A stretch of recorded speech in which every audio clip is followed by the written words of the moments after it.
हम देख रहे थे इजरायली यर्दन पार करके प्रतिज्ञा किए हुए देश में प्रवेश कर गए। परमेश्वर ने कहा जहाँ तुम्हारा पहला पड़ाव होगा वहाँ 12 पत्थरों का स्मारक खड़ा करना। गिलगाल हमें क्या सिखाता है? परमेश्वर के उस महान काम की यादगारी है वो, उसके क्रूस की यादगारी है वो, उसकी विश्वास योग्यता की यादगारी है वो। न केवल यादगारी है, स्मरण है, बल्कि वो शिक्षा है। वो बात करता है, वो गवाही दे रहा है। चिल्ला चिल्ला के पत्थर गवाही दे रहे हैं कि परमेश्वर वायदों का सच्चा परमेश्वर है, अपने वायदों को पूरा करने वाला परमेश्वर है।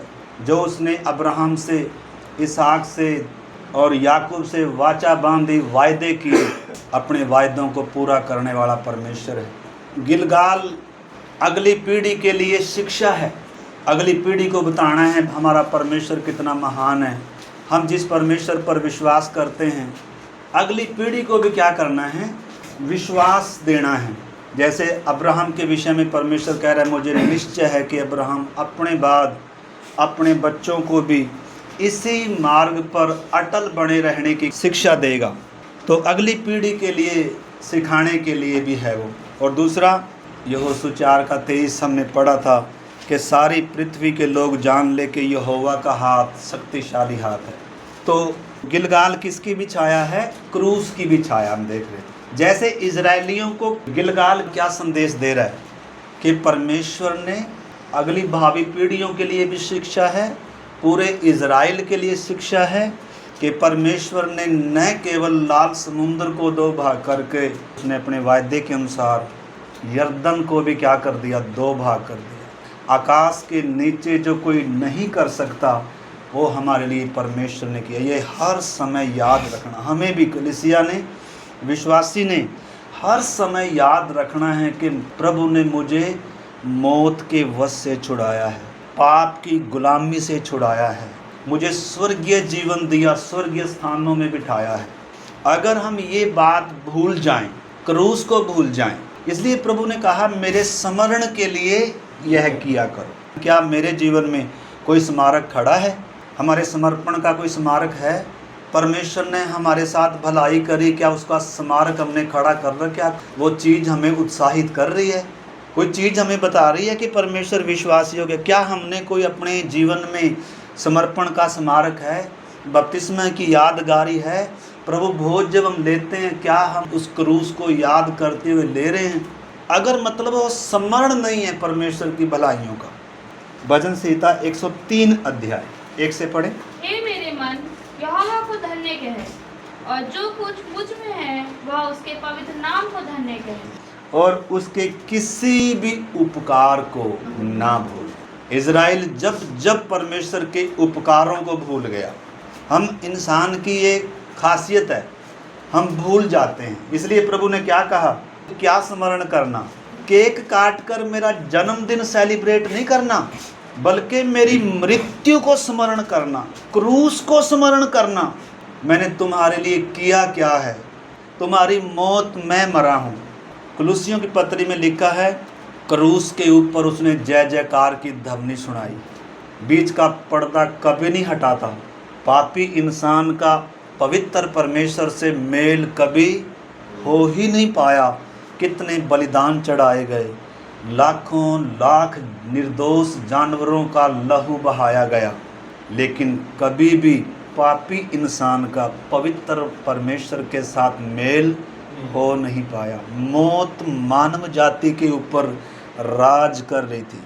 अगर हम इसको भूल जाते हैं तो प्रभु भोज वो स्मरण कराने के लिए है।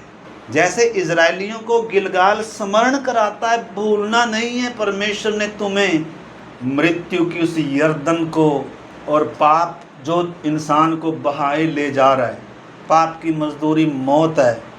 जब संदूक बीच में खड़ा था, यर्दन 2 भाग हो गए। प्रभु भोज क्या है? कोई रिवाज नहीं है, बल्कि उसकी क्रूस की मृत्यु का स्मरण है। उसने मेरे लिए मुंह पर थुकवाया, मेरे लिए उसने नंगा क्रूस पर लटक कर अपनी जान दी है। मुझे इतना प्यार किया, माँ बाप भाई बहन दुनिया मुझे इतना प्यार नहीं कर सकती। कोई मेरे लिए मर नहीं सकता। हमारी इंसान की खासियत है कि हम भूल जाते हैं, इसलिए प्रभु कह रहा है जब तक मैं ना आऊं मेरे स्मरण के लिए यही किया करो। पहली सदी की कलीसिया बार बार प्रभु भोज करती थी। कलीसिया सामर्थ्य से भरी हुई थी, समर्पण से, एकता से भरी हुई थी।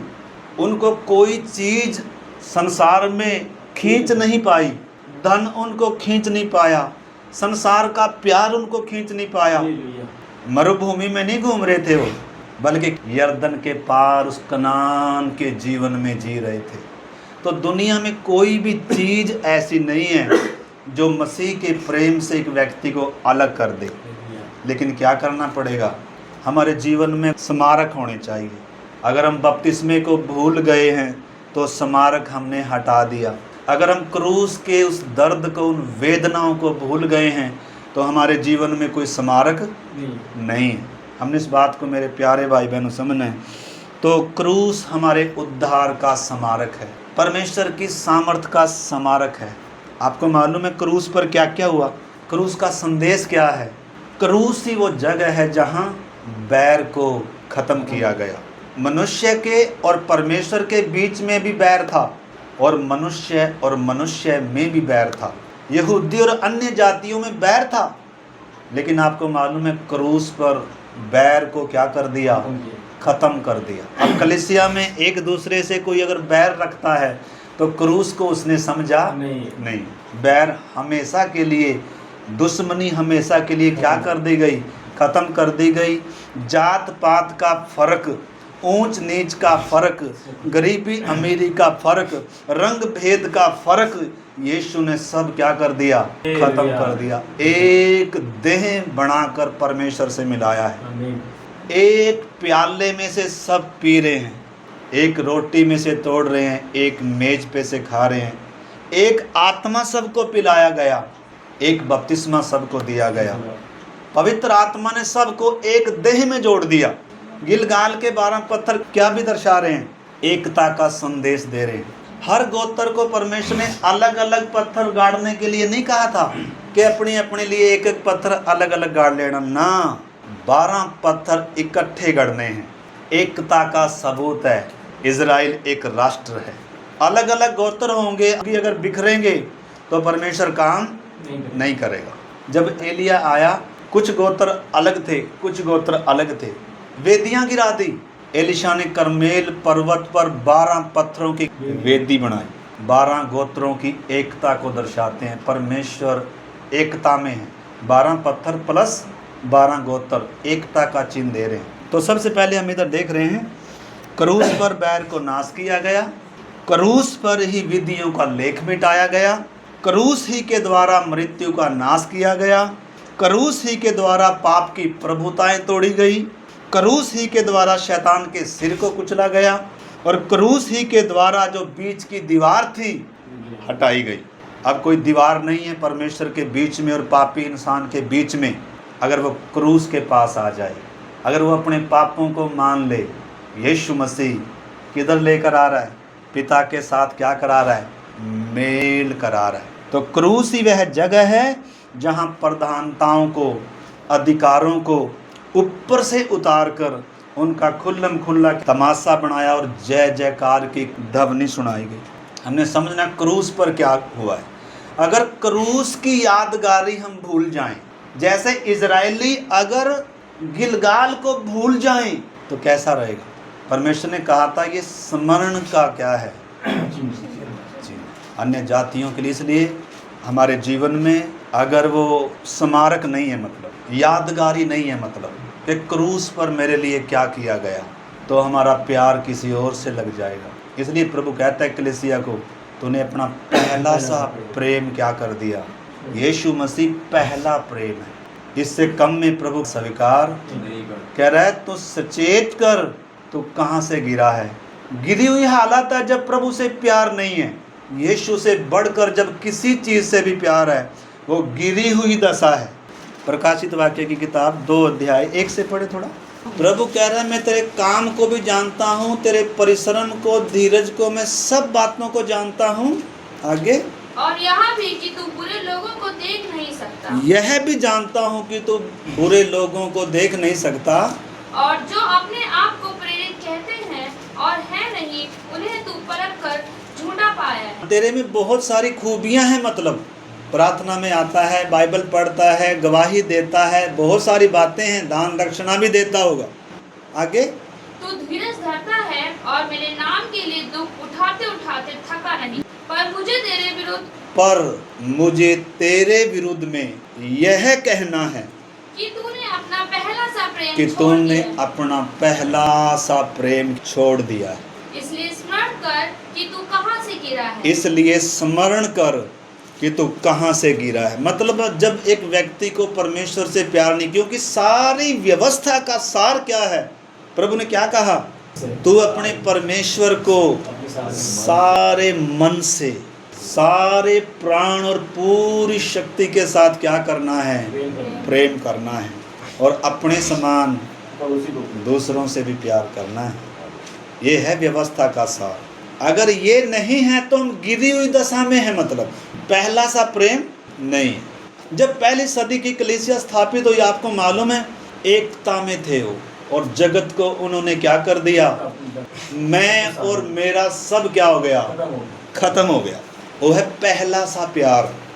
आगे क्या कह रहा प्रभु, और मन फिरा और पहले के समान मन फिरा और पहले के समान काम कर। यदि तू मन न फिराएगा, यदि तू मन ना फिराएगा तो मैं तेरे पास आकर तेरी दीवट को उसके स्थान से हटा दूंगा। हाँ, तेरी दीवट को क्या कर दूंगा, उसके स्थान से हटा दूंगा।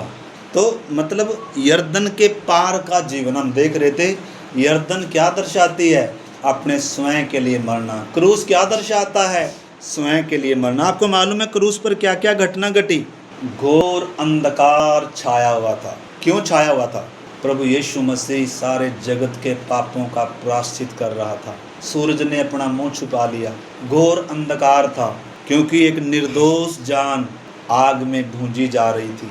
वो मेमना परमेश्वर के क्रोध की आग में भूंजा जा रहा था। हम पापियों के लिए कोई मर रहा था बिना दया के। उसका न केवल बदन कुचला गया, कि उसका लहू बहाया गया, बल्कि उसका आत्मा और प्राण बिना रहम के गतसमनी में प्रार्थना करी, हे पिता, हो सके तो ये प्याला मुझसे दूर हो जाए, लेकिन कोई प्रार्थना का उत्तर नहीं आया।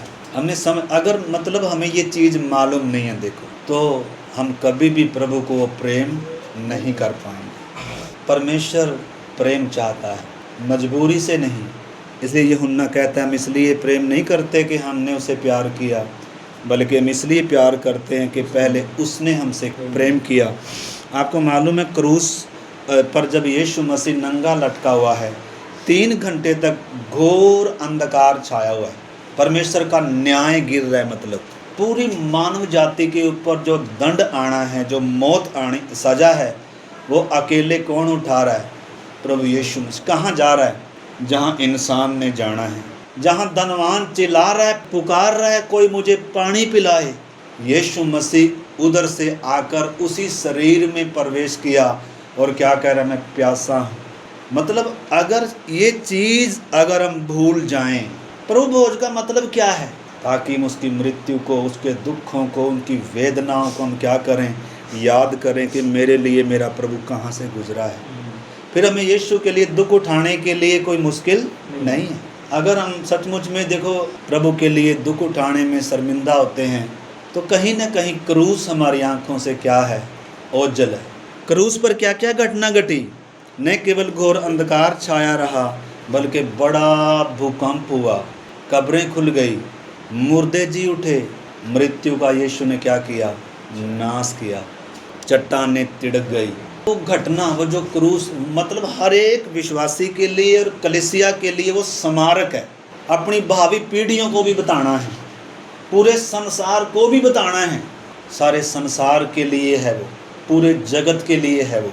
इसलिए आइए हम इब्रानियों की पत्री 12 अध्याय निकालेंगे, 1 से पढ़ेंगे। इस कारण जबकि गवाहों का ऐसा बड़ा बादल हमको घेरे हुए है, तो आओ हर एक रोकने वाली वस्तु और उलझाने वाले पाप को दूर करके वह दौड़ जिसमें हमें दौड़ना है, धीरज से दौड़े और विश्वास के कर्ता और विश्वास के कर्ता और सिद्ध करने वाले यीशु की ओर ताकते रहे। ताकते रहें, जिसने उस आनंद के लिए जो उसके आगे धरा था लज्जा की कुछ चिंता न करके क्रूस का दुख सहा और परमेश्वर के सिंहासन के दाहिने ओर जा बैठा। इब्रानियों का लेखक कह रहा है गवाहों का ऐसा बड़ा बादल हमें घेरे हुए है, जो हमसे बात कर रहा है।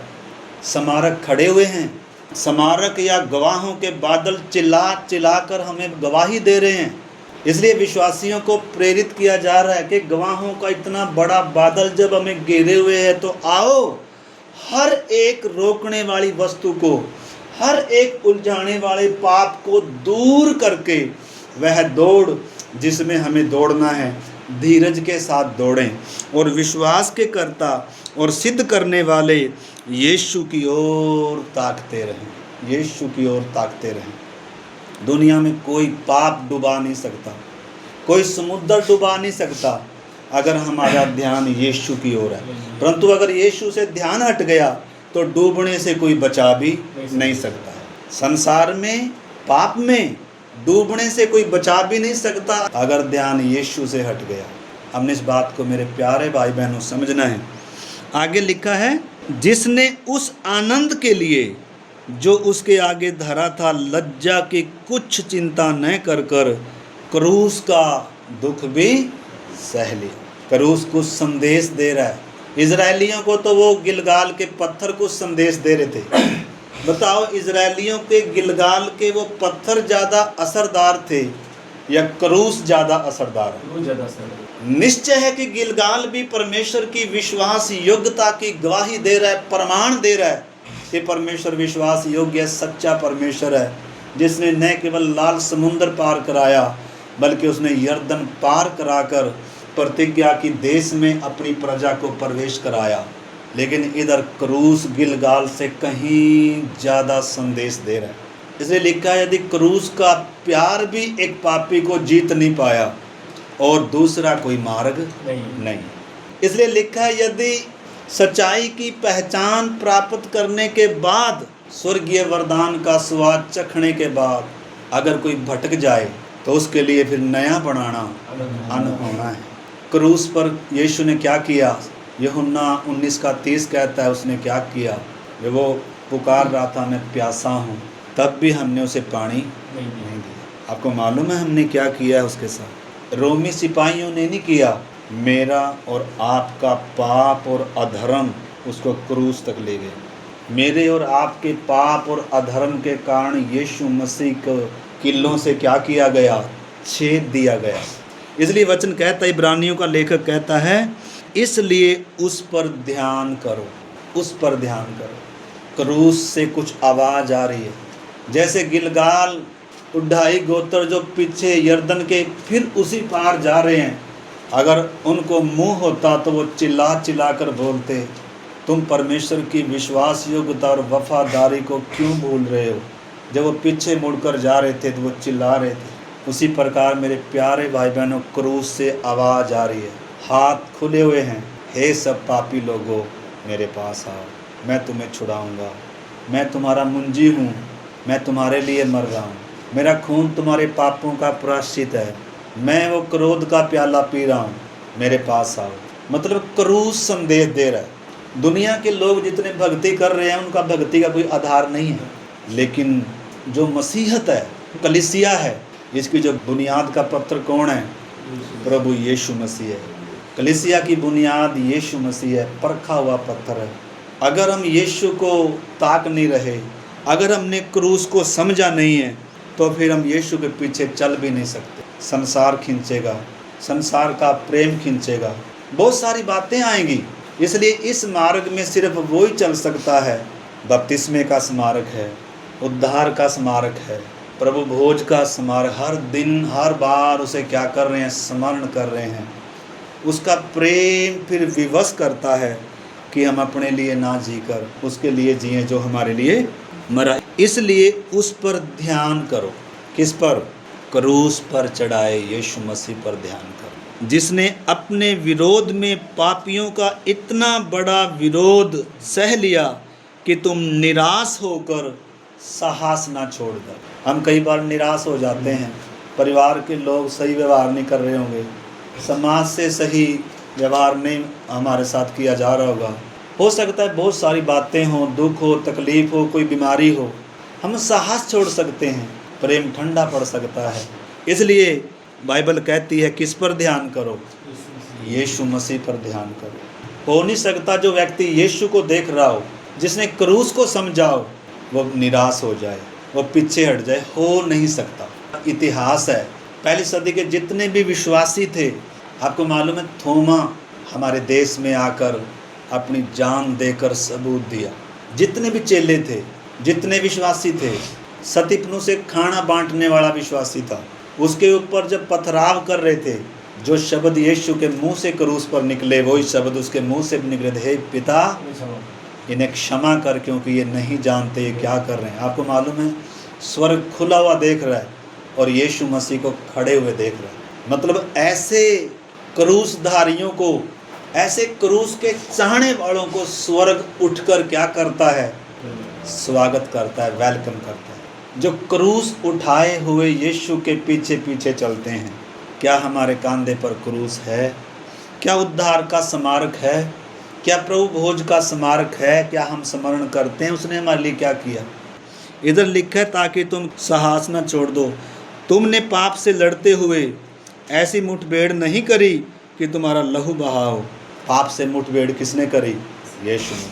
पाप कितना भयानक, हमने तो पाप में मजा लिया, हमने तो गुनाह करके पाप कर कर गलती समझ ली, लेकिन आपको मालूम है स्वर्ग ने, यीशु ने कितनी बड़ी कीमत चुकाई है। उसका लहू कैसे निकला? पसीना बनकर बड़ी बड़ी बूंदें निकल रहा था, इतनी वेदनाएं थी। अगर पाप की भयानकता, पाप की गंभीरता अगर किसी को मालूम है, वो यीशु से पूछ कर देखो, मेरे और आपके लिए उसने क्या किया है। इसलिए चाहे कोई हमारा साथ ना दे, प्रभु यीशु मसीह ने कहा मैं जगत के अंत तक सदैव तेरे साथ रहूँगा, मैं तुम्हें कभी नहीं छोड़ूंगा, तुझे कभी नहीं त्यागूंगा, क्योंकि उसने बहुत बड़ी कीमत चुकाई है हमारी।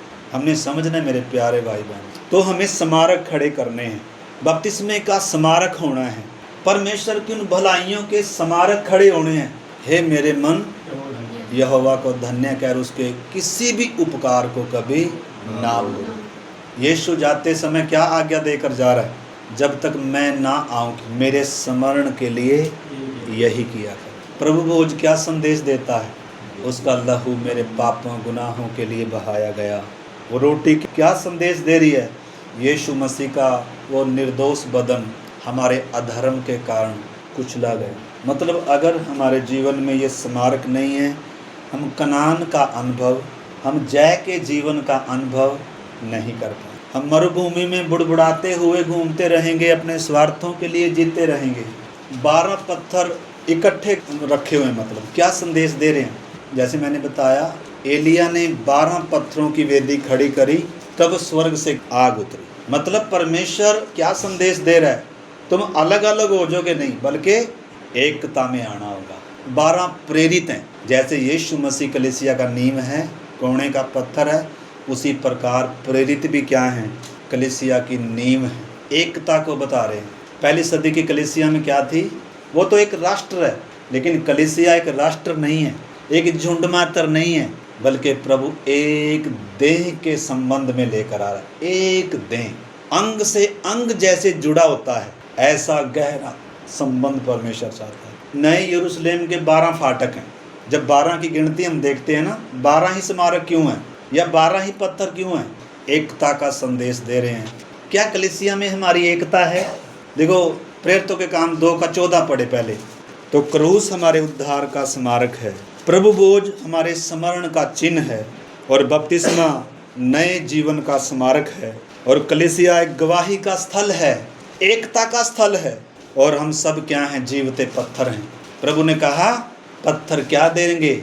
गवाही देंगे, चिल्ला उठेंगे। पत्थर कौन है? वो मैं और आप भी हैं, जीवते पत्थर हैं। प्रभु की गवाही देना।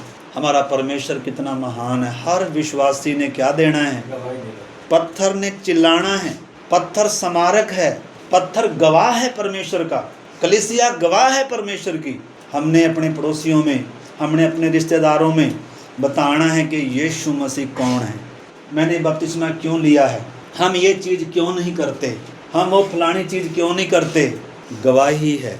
हमारा उजियाला कहाँ चमकना है? मनुष्यों के सामने चमकना है। हम क्रूस के गवाह बनना है, अपनी जान देकर सबूत देना है।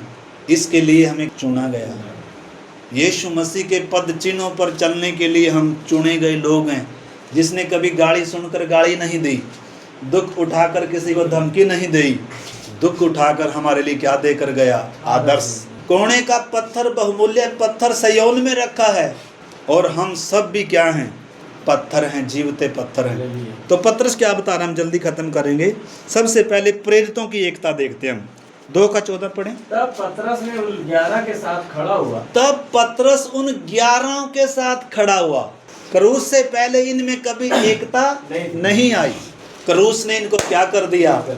एक कर दिया। नहीं तो कोई कह रहा था मैं बड़ा, कोई कह रहा था मेरे में ज्यादा खूबी है। सबके अंदर क्या थी? विभाजन थे। सोच में विभाजन था, जात पात का फर्क था, ऊंच नीच का फर्क था। उनमें कभी क्या ही नहीं आई? एकता नहीं आई। लेकिन क्रूस के बाद, पेंतेकुस्त के बाद पतरस 11 के साथ खड़ा हुआ, और क्या कर रहा है? उसी दिन 3000 लोगों ने क्या लिया? बपतिस्मा लिया। एकता में कितना बल है। कलीसिया अगर एक हो जाए, जगत उल्टा पुल्टा हो जाए, लेकिन एक तो नहीं होते। तो हमें क्या करना होगा? एकता में आना होगा, और क्रूस ही ये कर सकता है। दुनिया में कोई ताकत पापी को परमेश्वर से मिला नहीं सकती, एक नहीं कर सकती, और न ही यहूदी को अन्य जातियों से एक कर सकती है। क्रूस ने ही वो संभव किया है। परंतु हम कलीसिया में भी एक पतरस 11 के साथ खड़ा हुआ। 41 वचन पढ़ो 2 का। अतः जिन्होंने उसका वचन ग्रहण किया उन्होंने बपतिस्मा लिया, और उसी दिन 3000 मनुष्यों के लगभग उनमें मिल गए। उनमें मिल गए। पत्थर से पत्थर क्या हो गए बताओ? आज तो बपतिस्मा लेकर कलीसिया में नहीं है कोई संपर्क, कोई एकता नहीं। क्रूस में फिर कोई ताकत नहीं, भूल गए। क्रूस ने फिर एकता में लाया नहीं। क्रूस है किस लिए? प्रभु भोज है किस लिए बताओ? एक बपतिस्मा है, एक प्याला, बार बार स्मरण है प्रभु भोज का। हम अपनी दशा को पहचाने। कहीं हम मरुभूमि का चक्कर तो नहीं लगा रहे हैं। मरुभूमि का जीवन अपने लिए जीना है, अपने स्वार्थों के लिए जीना है, अविश्वास में जीना है। लेकिन यर्दन के इस पार का जीवन मसीह के लिए जीने का जीवन है। मेरा सब कुछ मसीह के लिए है, उसने दान दिया है मेरा। और वे प्रेरितों से शिक्षा पाने, प्रेरितों से शिक्षा पाने, और संगति रखने, और रोटी तोड़ने, और प्रार्थना करने में लोलीन थे। प्रार्थना करने में क्या थे? लोलीन थे। अनेक एक हो गए। जैसे 12 पत्थर एकजुटता में हैं, संदेश है वो। 12 प्रेरित एक होकर खड़े हैं। पहली सदी की कलीसिया, यहूदी हो चाहे अन्य जाति हो, एक होकर खड़े हैं। जगत बताओ उल्टा पुल्टा होगा कि नहीं? बिल्कुल होगा। लेकिन इधर तो कुछ भी उल्टा पुल्टा भी। क्रूस भी अगर एक नहीं कर पाया, प्रभु भोज का प्याला भी अगर एक नहीं कर पाया, तो बताओ और कोई बलिदान बाकी रहा? रोमियो 12 अध्याय 4 से पढ़ें। क्योंकि जैसे हमारी एक देह में बहुत से अंग हैं, जैसे हमारी देह में बहुत से अंग हैं, और सब अंगों का एक सा ही काम नहीं, सब अंगों का एक सा काम है। बताओ आगे। वैसे ही हम जो बहुत हैं, मसीह में एक देह होकर आपस में एक दूसरे के अंग हैं। सब क्या थे? एक थे। यीशु ने सबका फर्क मिटा दिया। लिखा है जिन्होंने मसीह यीशु का बपतिस्मा लिया, अब न कोई यहूदी रहा न कोई अन्य जाति रहा। सारे फर्क मिटा दिए क्रूस ने। बपतिस्मे ने सारे फर्क मिटा दिए। प्रभु भोज ने सारा विभाजन मिटा दिया। आगे पढ़िए थोड़ा सा और। जबकि उस अनुग्रह के अनुसार जो हमें दिया गया है, हमें भिन्न भिन्न वरदान मिले हैं। तो जिसको भविष्यवाणी का दान मिला, तो वो विश्वास के परिणाम के अनुसार भविष्यवाणी करे। यदि सेवा करने का दान मिला, तो सेवा में लगा रहे। आपने, हम सब ने अपना अपना काम कलीसिया में पहचानना, मेरा काम क्या है। अगर एक विश्वासी अपना काम नहीं कर रहा, अगर हमारा एक हाथ अगर काम ना करे, अपाहिज हो जाए, तो कैसे चलेंगे? मेरा देह में कौन सा स्थान है? मैं देह में क्या कर रहा हूँ देह की बढ़ोतरी के लिए? क्या पास्टर के लिए मुकुट रखा हुआ है, आपके लिए नहीं रखा हुआ? क्या पास्टर मसीह की दुल्हन है, आप नहीं? हम रात भी देख रहे थे, मसीह जीवन, परिवर्तित जीवन, सेवा का जीवन, गवाही का जीवन, उसकी बाट जोड़ने का जीवन। आगे पढ़ना बेटा। यदि कोई सिखाने वाला हो, यदि कोई सिखाने वाला हो तो सिखाने में लगा, जो उपदेशक हो वह उपदेश देने में लगा रहे। उपदेशक भी हैं, दान देने वाला उदारता से दे। उदारता का मतलब हर्ष के साथ, आनंद के साथ दे। कलीसिया में अगर विवेक अपना काम नहीं कर रहा, नेहा अपना काम नहीं कर रही, दिव्या अपना काम नहीं कर रही, जया बहन अपना काम नहीं कर रही, देह में जो अंग होने के नाते जो काम है, सबको प्रभु ने अलग अलग क्षेत्रों में रखा है, अलग अलग प्रभु ने काम दिया है, अलग अलग प्रभु ने व्यवसाय सबको दिया है, अलग अलग प्रभु ने संसाधन दिए हैं। सबके साथ परमेश्वर की सेवा करनी है मेरे प्यारे भाई बहन। वो स्मारक, वो क्रूस यही संदेश दे रहा है। कलीसिया यीशु मसीह की क्या है? सेवक है। सिर्फ 5 प्रकार के सेवक ही नहीं, पूरी कलीसिया मसीह की क्या है? सेवक है। पूरी कलीसिया मसीह की दुल्हन है, पूरी कलीसिया मसीह की देह है। तो हमने इस बात को पहचानना होगा। पहला कुरिन्थियों 12 अध्याय 12। क्योंकि जिस प्रकार देह तो एक है और उसके अंग बहुत से हैं, और उस एक देह के सब अंग बहुत होने पर भी सब मिलकर एक ही देह, उसी प्रकार मसीह भी है। क्योंकि हम सब ने, क्या यहूदी हो, क्या यूनानी, क्या दास हो, क्या स्वतंत्र, एक ही आत्मा के द्वारा एक देह होने के लिए बपतिस्मा लिया, और हम सबको एक ही आत्मा, पवित्र आत्मा भी इसीलिए दिया गया है, इसलिए ताकि एक देह बन जाए। ये पूरा अध्याय है, हम उसमें नहीं जा रहे। प्रेरितों के काम में से एक आयत पढ़े 44। और सब विश्वास करने वाले इकट्ठे रहते थे, सब विश्वास करने वाले इकट्ठे रहते थे, आगे, और उनकी सब वस्तुएं साझे में, सब वस्तुएं क्या साझे में थी? ये कैसे ही संभव है बताओ? क्रूस के द्वारा, पवित्र आत्मा के द्वारा। हालेलुया।